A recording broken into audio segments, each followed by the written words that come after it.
Alrighty, so let's turn it a little bit there. So this is Uoth with Witch Rock Man. Alright, so I got myself this new Jackson. It's CW J22. It's a 7-string. It's the low budget Jackson for under $200. And after reading a lot of reviews and stuff, I mean, those guys are good. That's how they make their money, is reviewing these guitars and giving them good reviews. But you have to keep in mind that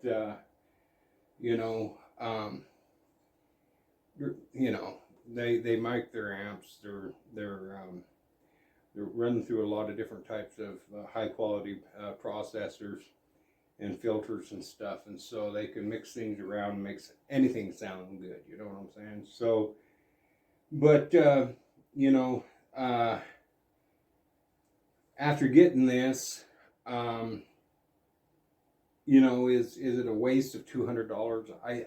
Something when it comes to buying a guitar that's even just playable, has a halfway decent action,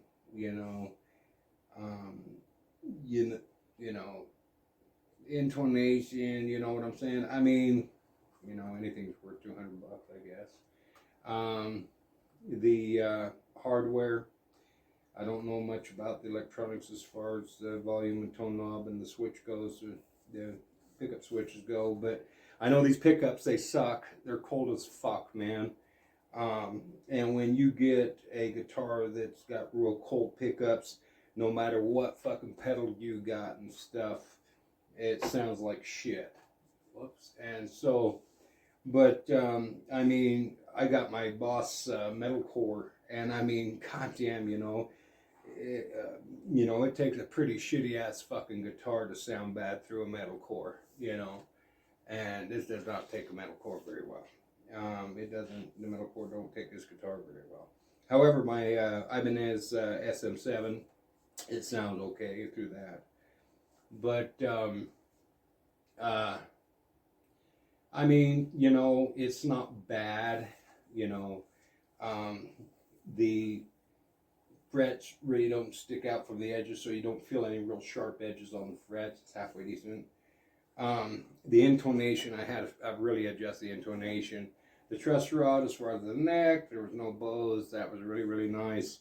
But the intonation is fucked up, man. So what I'm gonna have to do, because this lowest 7th string here, it's back down all the way, man. So I can't bring it back anymore. I can't extend the scale on that anymore. And so up on my 12th fret, I got this 7th string tuned in A. It's sharp, you know what I'm saying, and I can't do a damn thing about it. So what I'd end up having to do is I'd end up having to take this whole bridge off right here, and bring it back probably 1/4 of an inch would be good, maybe even 1/8 of an inch, maybe minimum, to where I can loosen this up and have a little more play and stuff, to where I can tighten up my intonation to where, I get a true A up here instead of an A sharp.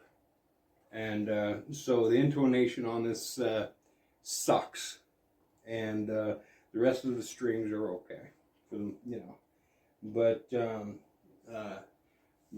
that 7th string right here, this one here is I can't adjust it anymore. So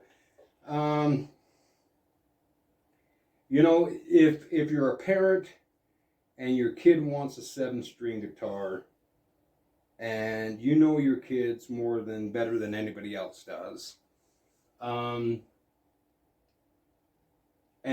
if you have the feeling that they're not going to stick with it, because learning to play guitar takes a lot of practice, time, and a lot of discipline. If you don't think that your kid is going to invest that into learning how to play guitar, then yes, this is a low budget guitar that's good enough for anybody to learn and feel good about learning and stuff. Electric guitars are easier to play than acoustics and stuff like that. Yeah, this would be a decent investment. You're not going to really have a big loss once you purchase this thing and stuff. But as far as, within a year, if he stays with it and stuff, within a year, I can guarantee you, him or her is going to be ready to upgrade to a better quality guitar. But by then, you know that they're playing and they earned it. So, but if you're not sure whether or not they're going to stick at it, there's no sense in investing in $300-400 guitar, $1,000 guitar or something like that. So, this is a good guitar. Won't have any stuff for just, basically a write-off, you know what I'm saying, in regards to just, a loss, so to speak. Like I said, am I totally 100% disappointed? No. This neck, I'm more familiar. I've spent most of my time on the 6-string, and when I hold this thing, it feels like a 6-string guitar. It's like, wow, I can't believe I'm on a 7-string guitar. It feels real comfortable, really good. And that's the only really awesome thing about this guitar that I can really honestly say about this guitar. It doesn't stay in tune very long. Now, if you're wanting to purchase a low budget guitar that, that's going to be gig worthy, has good sound quality, this guitar, my pedals handle this guitar great, man. All my pedals sound really good through this guitar. The pickups are hot. The hardware is a hell of a lot better than the lower price Jackson. And but the neck, you definitely know you're playing a 7-string. However, the build of the neck, the fretted, the frets and stuff, it's got fancier inlays. I mean, there's just for only this one right here is $199, basically $200. This one's $349. You know what I mean? Basically $350. The intonation behind these stuff is more accurate. I mean, a little bit adjusting, you got it. The hardware is a lot better. It stays in tune a lot better. So for $150, you're getting a guitar that's going to be a keeper. You know what I'm saying? I'll never get rid of this guitar.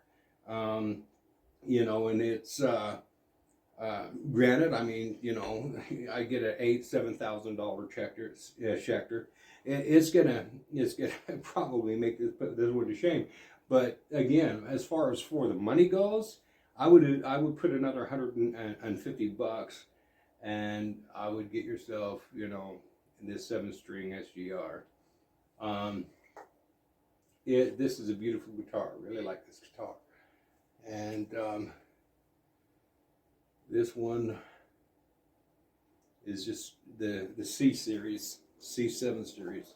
So, but anyway, yeah. So that's my honest review. The Jackson, I'm not going to recommend it to anybody.